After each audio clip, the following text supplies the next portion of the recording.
Good day, everybody. This is Kevin Hogan, author of The Psychology of Persuasion, The Science of Influence. 22 other books that have been translated now into 45 languages. Thank you very much for making that happen. Without you, none of it happens. It is 100% your responsibility that these books have done as well as they have around the world. Thank you, thank you. I appreciate it so much. Today, 4 really cool tools of persuasion, 4 fun techniques that mostly you've never seen before. Okay? For example, the first one I know you've never seen, because nobody's ever talked about this in public before. It's really simple. You're sitting there. Imagine that you have an appointment at my house and you're going to come to wash my windows. I got Squeegee Magic coming on Monday to wash the windows here. Now, here's the deal. That's really important. They want to just make sure that I'm going to be home because they want to get paid, right? All right. So they want to make sure. Now, they can send me a text. Text is the smartest thing to do here, right? So you could send email, but people don't see their email as fast as they see the text nowadays, right? So do you put Kevin or do you put Kevin Hogan on the text? Ooh, don't know. It's more professional to put Kevin Hogan, right? Professional, right? So type in professional. Wait, we're not trying to be professional, are we? We're trying to make sure that we have the piece of business and that we serve Kev so that he is our customer for 7 years, like Squeegee Magic. I've been their customer for 7 years, okay? They do a great job. They come, they clean the house. I cut them a check, and we're good for business every single year. So, what's the difference between, hey Kev, just wanted to let you know the team will be there at 10 a.m. on Monday morning to do the windows, should be out of there by 12:30. Or, Kevin Hogan, just wanted to let you know the team will be out of there, be there at 10 a.m. and they'll be out of there by 12:30 in the afternoon, and we'll look forward to seeing you then. Now, which one of those is going to work? What's going to work here? Kevin Hogan, your dentist appointment, a reminder, your dentist appointment is Monday morning at 11 o'clock, right when Squeegee Magic is at your house. At 11 o'clock, and we want to make sure that you're on time and prepared with your insurance paperwork. Kevin, just wanted to let you know that the dental appointment is on Monday morning at 11 o'clock, and want to make sure that you're bringing your paperwork and all that kind of stuff, whatever it is. So what's the difference? Difference is 57% is what it is.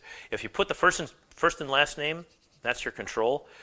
If you just put the person's first name, Kevin versus Kevin Hogan, 57% more people show up. 57% more people show up. Kev. 57%. That's the power of a word, right? Take the person's last name off of it, pop it over there. Now it's Kev, right? Kev versus Kevin. Kevin works, by the way. A lot of my people I love call me Kevin too. But the people who are closest to me, they usually call me Kev. Okay? All right? And nobody calls me Kevin Hogan, except for my mom. When she was mad at me a long time ago, Kevin Hogan. If it was Kevin Lynn Hogan, you knew you were in serious trouble. You know how that story went. Number 2, one of my favorite sales trainers in the world is Scott Bell. Scott Bell's an HVAC sales trainer. He teaches people how to sell heating and air conditioning units and things like that. Guy's really good. And every single month, the company that he, company's plural, I guess, that he trains for, they have a monthly special because he suggests they have a monthly special. So let's just say that this month's special is $1,000 off the price of a new air conditioner, for example. Okay, so, but let's say today is November 1st, which it's pretty close to November 1st. I got a birthday coming up, now that I think about it. So let's just say that the person says, oh, what's your special this month? Oh, the special this month is to get a free filter with your air conditioning or heating purchase. Oh, but I could tell you about last month's special. What was last month's special?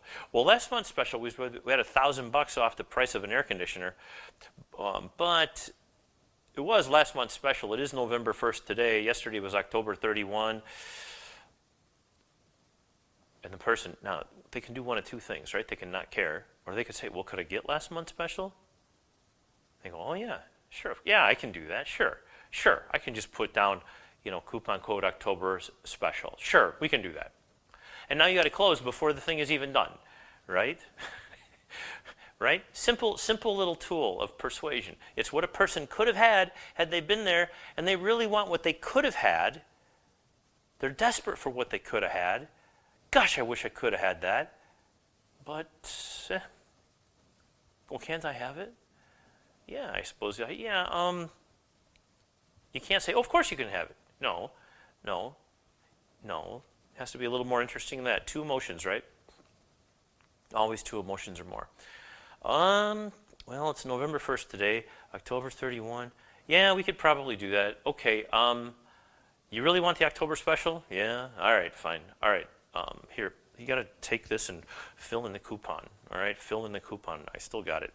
All right, and so they fill it in, they give it back to you. Now you got $1,000 off on your deal. Okay.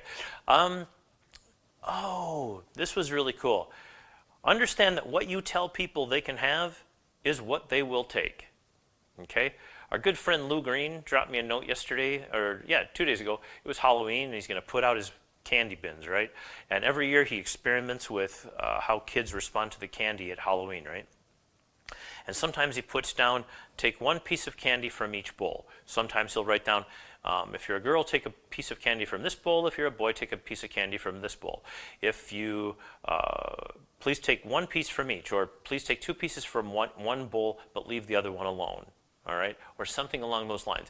And every time he tests it, basically whatever sign is there, people follow the rules, and they're all children.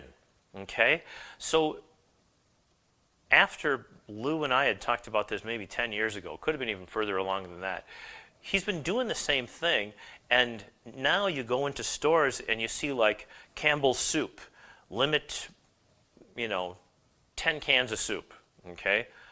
And that's a possible thing. Or you could walk up to the display and see, limit 4 cans of soup or limit 12 cans of soup. So here's the deal. What do people buy? If you put you're walking up to the display and the display says limit 4 cans of soup, the average person walking to the display buys 3.5 cans of soup.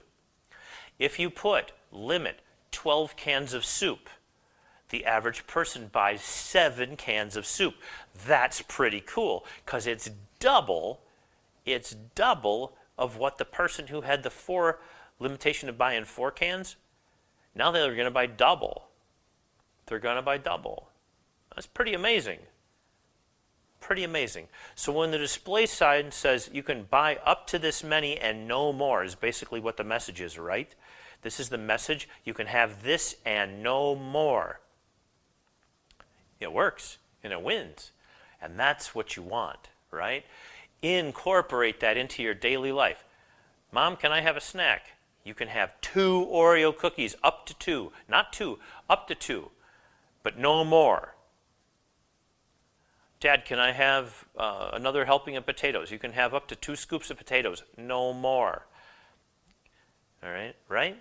Okay. Can I have some vegetables? You can have up to 3 tablespoons. No more. Okay. And all of a sudden the person wants all of it, right? All right. One of my favorite tools that I came up with about 3 years ago was when there was a storm that came through the city here, pretty big one. It wasn't a tornado, well, maybe it was, but it was like a tornado. I mean, there's big thunderstorms and wind came and it knocked off all kinds of stuff, and so of course all the roofers come out and they want to do your house, and they were coming and knocking on the door.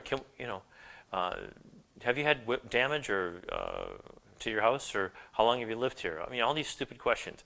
It's like, how do you get the attention of Kevin Hogan, who's now answered 100 doors when it's all about roofing, right, and all this kind of stuff? All right, so here's the deal. The creative salesperson, the creative persuader, has a cell phone. He's going to go and he's going to take a snapshot. And what's he taking a picture of? He goes like this, gets it up to 8, right? And he snaps shingle that's shredded on the front of your house. And then he takes another one, snap from a different shingle. And he takes it up to your house and he knocks on the door and he says, Mr. Hogan, my name is John. I work with All Star Roofing. I took just 2 photos real quick as I'm walking up the sidewalk here. We're seeing who needs roof replacement in the area and who doesn't, because some people do and some people don't.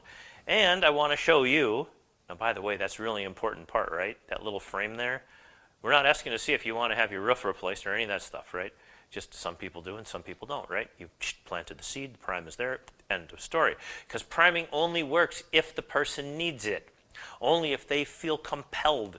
Otherwise, priming doesn't do anything. You can't subliminalize a person into like being someone that they can't be, don't want to be. okay? But you can do it for somebody, you can superliminal people for doing what they might want to do if there is a bad thing going on. And if you needed a free roof, you might need a free roof. And if you don't, well, then there's no point in putting a free roof on the house. But in this case, Kev, here's what I want to show you. We got this ding right here on this shingle. That's clear through. That's over there above the garage. And this one here, this one's from over your front door. Now, before you say, oh, I want to hire you to fix my roof, I would like you to give me permission to walk around your yard. Give me 5 minutes. Let me come back and see what other photos I got from the front, from the ground. If I can't find anything else just from looking from the ground, because you got a pretty big place here, you can let me borrow a ladder and I'll throw it up and I'll go up and I'll look on the roof. If not, no problem, I can just take off. But if I find a few other shingles like this, that's more than coincidence. You probably should know about it, and you may want to consider talking with me about replacing it. Do you want me to look? It's a yes-no question, right? That's all there is to it. So those are 4 really cool new ways to utilize persuasion. Okay, guys, have a really good day, and I will see you here next time.